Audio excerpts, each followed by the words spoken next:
profético, não é?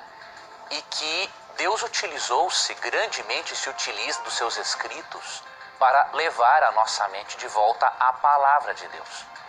Mas nós não cremos, por exemplo, que todas as nossas doutrinas têm que ser baseadas em Ellen White. Quem estuda a história do Adventismo, ele sabe que as visões que Ellen White teve foram apenas de confirmação de doutrinas que os pioneiros já haviam estudado. Por exemplo, os pioneiros passavam noites inteiras estudando a Bíblia. E quando eles estavam exaustos e não conseguiam chegar a uma conclusão do assunto, em algumas ocasiões Deus manifestava-se por meio de Ellen White, dando uma visão para confirmar: olha, esse estudo bíblico que vocês fizeram é correto, está de acordo com o que está na palavra de Deus. Então, quem diz que nós seguimos à risca os ensinos de Ellen White é uma pessoa que realmente está desinformada em relação ao assunto. As visões de Ellen White tiveram um papel mais de confirmação e não em estabelecimento de doutrinas. E para lhe ajudar a você compreender isso, eu vou ler uma citação de Ellen White que tem num livro que a gente sempre lê aqui. Na verdade, é um livro que nós lemos aqui várias vezes, né? No livro Primeiros Escritos, na página 78, você vai ver como que Ellen White via a palavra de Deus. Aqui diz assim: recomendo-vos, caro leitor, a palavra de Deus como regra de vossa fé e prática. Ou seja, ela não recomenda os escritos dela como regra de fé e prática. Por essa palavra seremos julgados. Nela, Deus prometeu dar visões nos últimos dias. Não para uma nova regra de fé, mas para conforto do seu povo e para corrigir os que se desviam da verdade bíblica. Aqui está a explicação mais clara o possível. Primeiro, ela fala que a palavra de Deus é a nossa regra de fé e prática, não os escritos dela.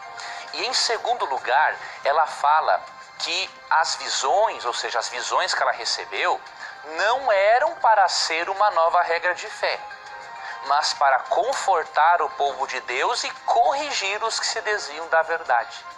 Então, aqui não tem nada que indique que as doutrinas adventistas são doutrinas de Ellen White. Quem escreve isso em livros apologéticos brasileiros é porque ele não sabe nada do que ele está dizendo. E respondendo a sua outra pergunta, por que Ellen White não é mencionada na Bíblia? Eu posso lhe fazer uma outra pergunta: por que vários outros profetas que Deus suscitou ao longo das eras não foram mencionados na Bíblia? Simplesmente por uma razão. Existem dois tipos de profetas verdadeiros. Existem os profetas canônicos e os não canônicos. O que é um profeta canônico? É um profeta que tem livros no cânon ou na lista de livros bíblicos. E um profeta não canônico é um profeta que não tem livros no cânon, na lista de livros da Bíblia. E eu vou ler para você aqui apenas um texto, que é 1 Crônicas 29, 29, que diz assim: os atos, pois, do rei Davi, assim os primeiros como os últimos, eis que estão escritos nas crônicas de Samuel, o vidente, e nas crônicas do profeta Natã, e nas crônicas do profeta Gade, o vidente. Você está percebendo que Natã e Gade eram profetas, mas eu lhe pergunto, existe algum livro de Natã na Bíblia? Existe algum livro de Gade na Bíblia? Não. Por quê? Eles eram profetas não canônicos. Não tinham livros na Bíblia, mas eram profetas do mesmo jeito. E para finalizar, é muito importante você ter em mente que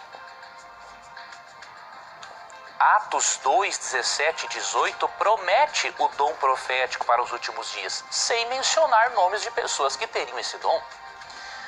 Atos 2, 17 e 18: e nos últimos dias acontecerá, diz Deus, que do meu espírito derramarei sobre toda a carne, e os vossos filhos e as vossas filhas profetizarão. Os vossos jovens terão visões, e os vossos velhos sonharão. E também do meu espírito derramarei sobre os meus servos e as minhas servas naqueles dias, e profetizarão. A Bíblia não identifica estes servos por nomes, mas a Bíblia diz que profetas não canônicos existiriam para levar a mente das pessoas para as verdades já reveladas na palavra de Deus. E nós cremos que entre esses servos profetizados em Atos 2, 17 e 18, Ellen White se encontra.